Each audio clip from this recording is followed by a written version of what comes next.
Hi everyone, it's Julie from Min and Kick-Ass Chicks, and welcome to the December 16th edition of This Week, Next Week. Now, this is my last vlog of the year, so hopefully it'll be a good one. Not too ridiculous.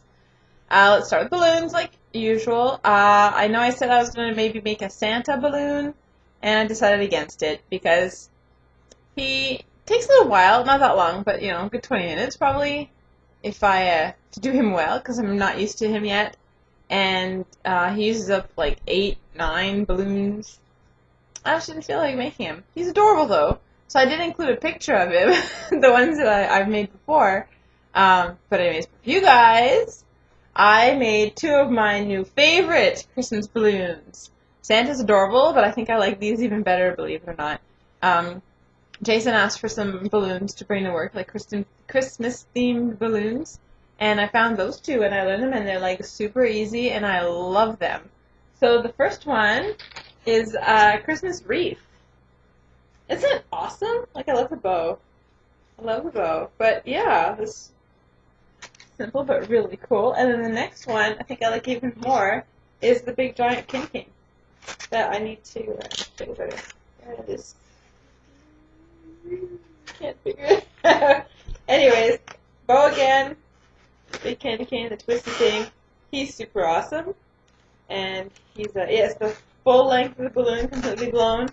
So that means 60 inches long. So there you go. There's my Christmas balloons for you guys. Cool. And I just gotta figure out what to do with them. All right. Before I forget. What's going on right now, giveaway-wise on the blog, Zoe Archer is giving away a copy of her Devil's Kits book, and it's the first book in her the Hellraiser series, and she's offering a signed print copy in Canada, US, or if you are an international reader, she is giving away a PDF copy, so an ebook copy. So on the side, I never know what side it is, click on it, and it'll give you the details, and leave a comment, and you'll be entered.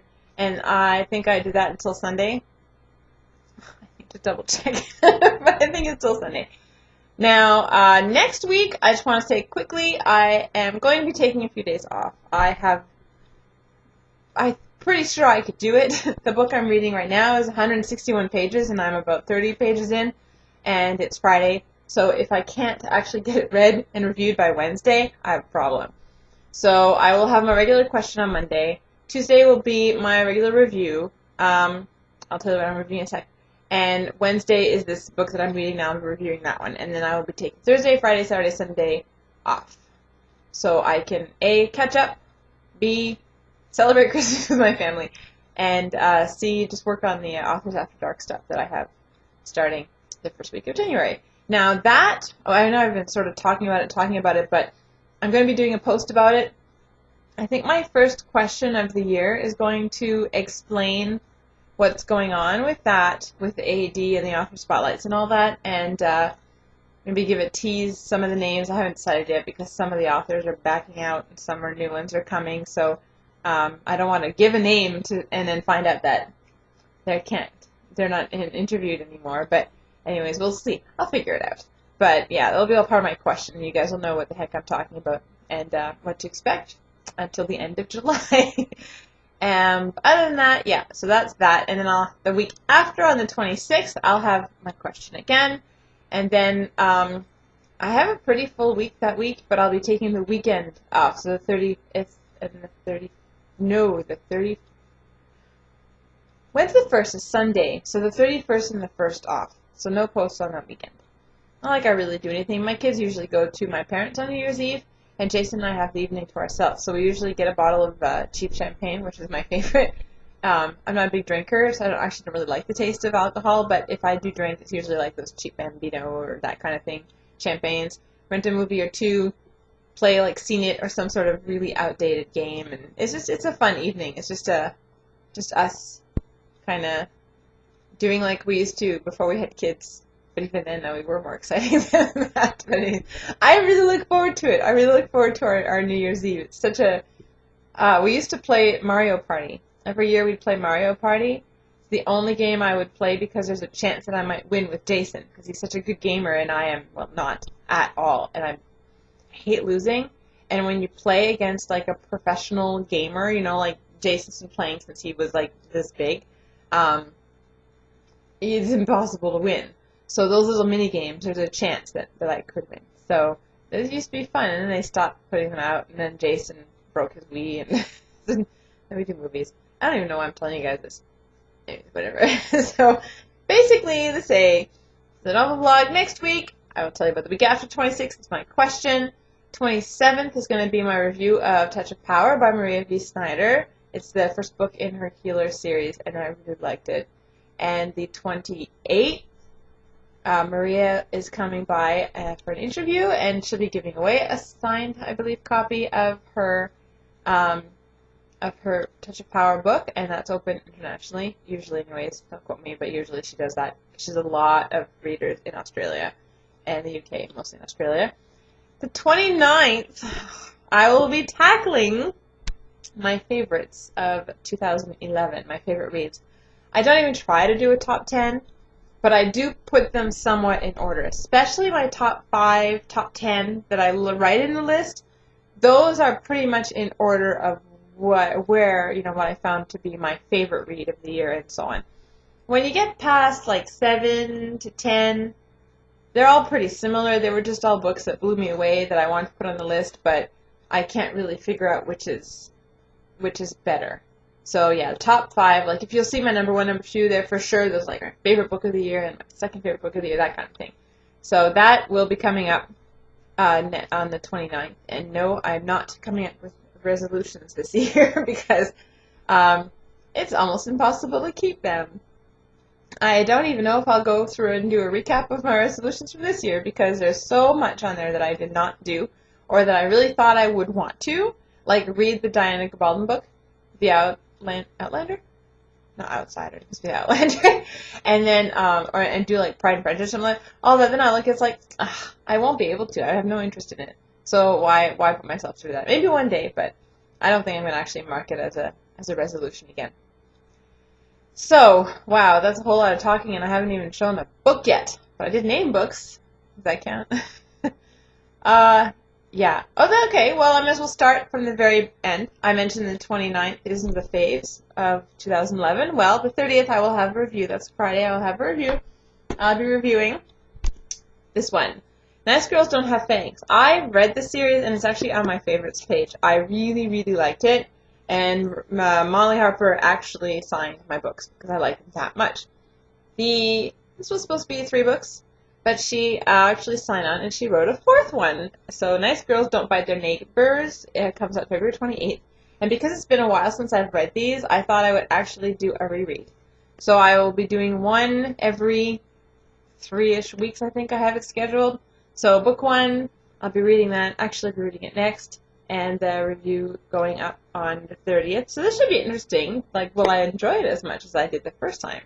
I'm sure I will. I love Molly Harper's style, but, you know, and I remember the basic of the series and of the stories, but I don't remember the details. So I'm really looking forward to reading this. So that's what I'll be reading next, but it won't be posting until the 30th. What I'm reading now is Sweet Inspiration by Penny Watson. This is the book that I couldn't remember last week. I said everyone liked and all that stuff. So this is what I'm reading now. I'm only 20% in, as I said, or not very much. It's cute so far. I have to say that at the very beginning there's like 8 pages of him just describing the woman, which was a bit long for a description I found. But then I kind of liked him for a minute, Nicholas Claus, Santa Claus's son. And then I didn't like him. And then he won me over. He, just not because he's such a sweetheart or anything, but just, there's something about him. And I already like the girl. I already like her. So, that's the review that we'll hopefully be posting on Wednesday. The other Christmas book that I read was Holiday Kisses by a bunch of authors, 4 authors. And, I was reading the 3rd story, and I was almost done the 3rd story, and, it's like, what? How could I forget that holiday stories, even romance stories, are so emotional, and they're so, I went to Twitter and I was talking to Christy from Smitten with Reading, and because I know she loved this anthology, and I'm like, I can see how she would like it because she likes those emotional, more involved stories. I don't as much. They're just not as entertaining for me as other kinds of like light, quirky kind of stories. Quirky. What's a quirky story? That's a new word. Um, and she laughed because she's like, yeah, it's a Christmas story. It's supposed to be kind of schmaltzy, and that's a perfect word for it. She's right. Like, I mean, the first book, not true. The first novella in the book is Alice in Kent, and it's the story of an ex-army doctor who has all the baggage and he's having trouble getting past all of the lives that he was unable to save. Happy story number 1. Happy story number 2. I preferred this one to the first one. The chick is a daycare provider. I know, but I thought I liked it. And the guy is divorced a couple years to the chick's sister. And the baggage from that, from not having proper closure and from being all bitter, and, you know, happy story number 2. And then the third story is when I contacted Chrissy because I'm like, come on, this one actually drove me nuts. The guy was an idiot. Like, he's such a man. No, that's not. He's a boy. I don't remember how old he's supposed to be. I don't think he's supposed to be that old, but not that young neither. And like, come on, really? Anyways, of course, it all turns out in the end, but it's not as sad or as heavy as the first 2 stories. But I just didn't. I felt the heat between those 2, but I didn't understand why. Anyways, whatever. I have to write a review for that. That should be fun. The fourth story, though, was lovely. Shannon Stacy, love her. I liked it. Still emotional, though. You've got the guy who was the best friend, and the best friend died, and then, of course, the best friend who died was married to the chick, and now the chick and the guy are best friends, and he's loved her forever, and she's starting to maybe have feelings. They don't want to ruin that friendship, but it flows really well, and the emotion is strong, but it's not to the point where I just wanted to, like, go open a bottle of booze while I was reading some of those others. Whoa. Why is it like that? But then if you think about it, Christmas movies are often like that, too. Like, not like The Christmas Story or Elf or any of those, but if you look at, like, those classic Christmas movies, whoa, they're heavy, too. Like, what's with that? Christmas is supposed to be a fun, joyous time of year. I know if you're alone and stuff, it's not, but, yeah, I don't understand, but I was kind of surprised. But then, Christy, she was right. Yeah, definitely, they tend to be kind of...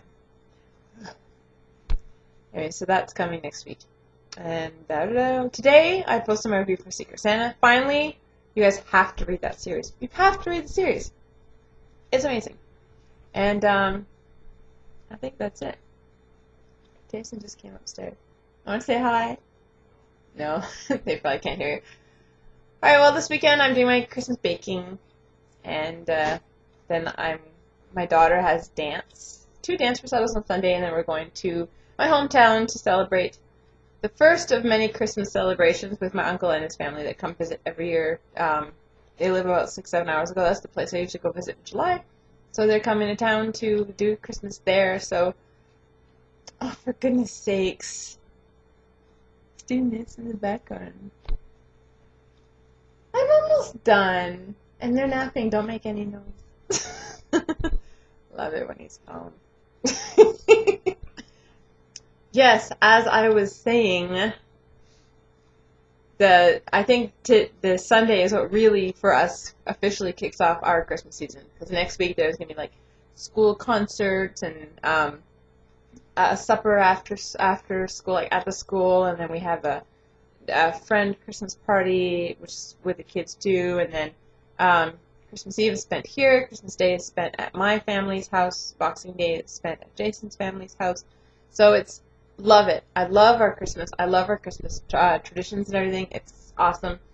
It works well for our family, but it's busy. So that's so yeah. I guess Sunday would, like I said, is like the real official beginning of our Christmas time, Christmas celebrations. I love this. My kids this year are 6 and 3, and I think this is going to be my favorite Christmas ever because my son is finally getting it.